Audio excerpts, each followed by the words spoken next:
After last year's Monaco procession, as Red Bull team principal Christian Horner called it, F1 felt they needed to try something for this year's Grand Prix. Something turned out to be a rule change aimed at adding strategic intrigue to the race. The FIA mandated that each driver must use 3 sets of tyres, barring a red flag, meaning 2 pit stops. It stirred nervousness among teams beforehand and received mixed reactions after. Consensus was that at the very least it prevented the disaster of last year when nothing happened after an early red flag, but most drivers felt it was too artificial. In terms of adding suspense and strategic tension, the tweak was effective. It gave both teams and fans multiple scenarios at various stages. There were at least some variables in play. Overtaking remained impossible, but with a divergent strategy, a safety car red flag had the potential to shake things up. It was encouraged to make teams think smartly. Sonoda pitted early, which didn't work out, but at least Racing Bulls and Williams pulled off team tactics more successfully with points finishes for both. Meanwhile, Mercedes didn't attempt anything apart from George Russell's illegal overtake at a Novel chicane. In other words, strategic thinking was rewarded by the new format, though having 2 cars running close together was key to executing it.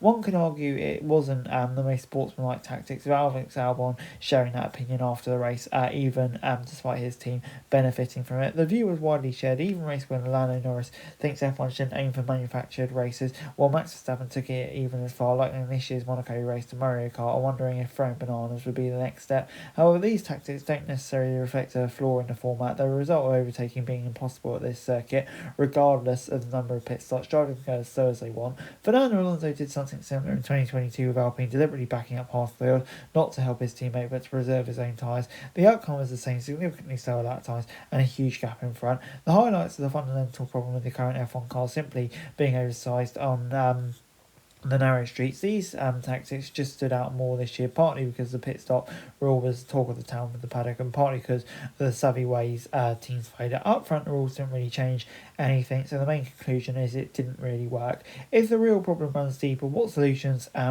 could be put? Maybe next year we can have 4 pit stops. You never know. At the end, there isn't really a clear idea. Could there be Monaco specific regulations where you can be a maximum time that you have to stay within the next driver or something? But 2025 has already shown that adding more rules, making things even more complicated for viewers, isn't necessarily a solution. People will be confused why Max pitted at the end when it looked like he threw away the rules. Changing it is easier said than done. Maybe you could remove the Nouvelle chicane. That wouldn't help us. The back's probably too fast a corner. Modifying Portier would be difficult to implement. All these aspects are all, of course, tied to the place itself. You can't really change Monaco, can you?